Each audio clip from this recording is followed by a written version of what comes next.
guys, I'm Libre and welcome back to my channel. And this video is going to be about how to start a business with $1,000. Now, I said $1,000. All these people on YouTube saying $10, $2, this, that, and the third. It's like, what business are you really starting? That's not enough money to generate and to flip. So I'm giving you guys a reasonable price, $1,000. And I know tax season is coming up, so don't say you ain't got no money, because all y'all gonna have money, at least something. Or at least if you're not getting $1,000 back, that little $500 you getting, you can add up money and save to do what I'm about to tell you. So me and my husband started our business in 2016 because we're a year old now. We opened a vegan restaurant. We really got up one day and said, hey, we want to open a restaurant. That's just what happened. I actually was working at a bank at the time, so I was saving my money, and the money that he was generating, he was saving his as well, so we could come up with at least $1,000 to get this thing started. My husband actually ran into this man. He owns a piece of property. He actually owned a restaurant on a strip. So the first business we already had with him was a culture store where we sell Indian clothes, African clothes, shea butter, anything, any natural hair product, natural skin product you can possibly think of, we have it. So we already had that going, and he was running that store where I was actually working a full-time job at a bank. So when we saw that he had a restaurant, we thought, whoa, we definitely got to get on that, because food in the South is like, you're bound to make money. Food, people in the South, and I'm not trying to sound like that, you'll make way more money off of food than clothes any day. Like, it ain't happening. Food, cars, and houses. So originally being from New York, it's usually kind of equivalent with food and clothes, but it's a game changer over here. You have to think, like, you have to be real business oriented and be smart depending on the area you're in.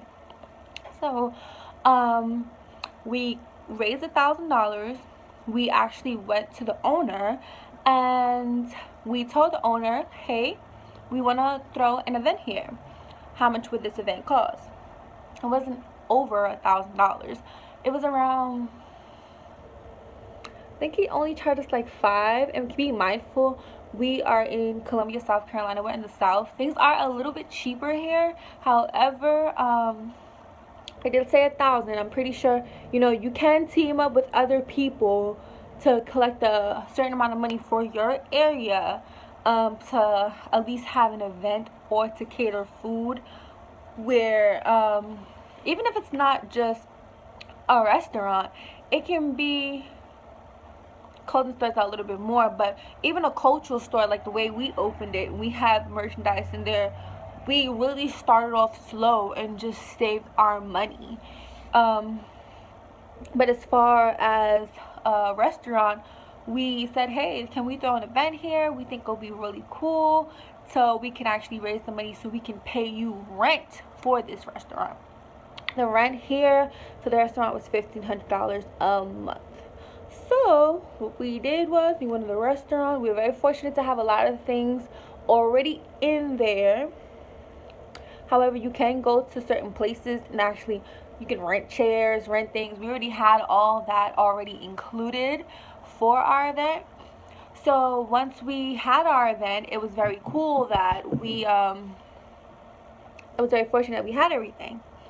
So we made some food. We basically had an open mic night. We had open mic nights for literally 6 months straight. Every Saturday, open mic night was popping. We charged people at the door. You had to buy at least 2 items on our menu, and it's vegan food, so vegan food ain't cheap. But we did definitely raise enough money where we can rent out this space plus buy food to accommodate our customers. January 1st of 2000, no, I'm sorry. It's actually well, let's round it off. January 1st of 2016 was when we first started our lease for our restaurant. Because although we didn't have the $1,500 plus the money for food, you know, just actually being in a space for a certain period of time and the owner seeing what you're doing and saying that you're doing something great for the community and you're doing something great for yourself, to put money in their pocket, to put money in your pocket, and you're contributing to the neighborhood, they will definitely look at that and see that, you know, you're very serious and this is something that you're very passionate about doing.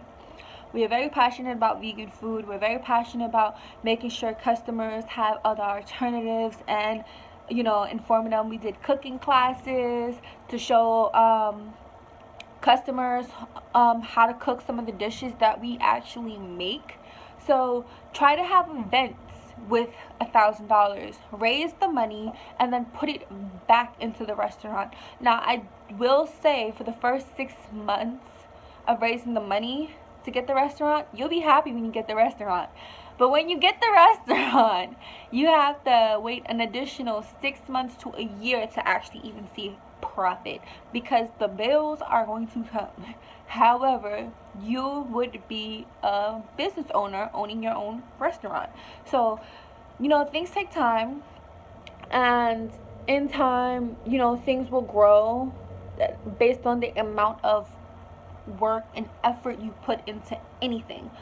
As long as you just be consistent and you know what you're doing. Especially having an event, it gives people a chance to try your food. It gives people a chance to fill out your energy. It gives people a chance to know what's coming to the neighborhood, and if they want to support that. If people see something visually, they will support that. You're not selling them a dream. You're actually providing them, you're giving them what they can have if they put their money into it. And you know, a lot of people, not no shade to the South, you know, they eat a lot of grease, they eat a lot of pork, they eat a lot of fattening food.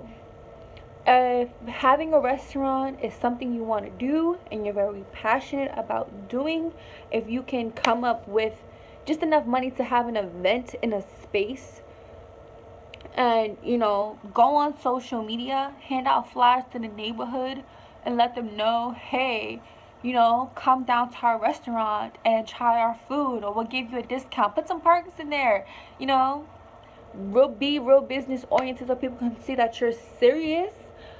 Then everything will take its place and you'll be great. But that's a little advice I have with, you know, opening a business with just $1,000, or a restaurant with just $1,000, and you know, it'll all work out in the end. If you guys would like some more advice about certain things that me and my husband have learned or have done to start our business, or even our culture store, you know, we sell clothes in there too, and that wasn't easy as well. That's a whole, we're talking about two different animals, like a culture store is one thing. That was like, whoa, okay, you gotta have a little bit more time in your hand. But it wasn't as difficult as the restaurant. The restaurant is, you have to really be on your shit, because D-Heck will be on your shit, the light company will be on your shit, the water company will be on your shit, and they're looking for their money. So be serious, let customers know that you're serious, and you know, be passionate. Have passion and have faith and be patient, and everything will come to you. And make sure you're speaking everything that you want into existence. But if you like some advice for any store that, you know, whether it be a culture store, whether it be a restaurant, please just link them down below and I'll be more than happy to answer them. But thank you so much for watching my YouTube video, and peace.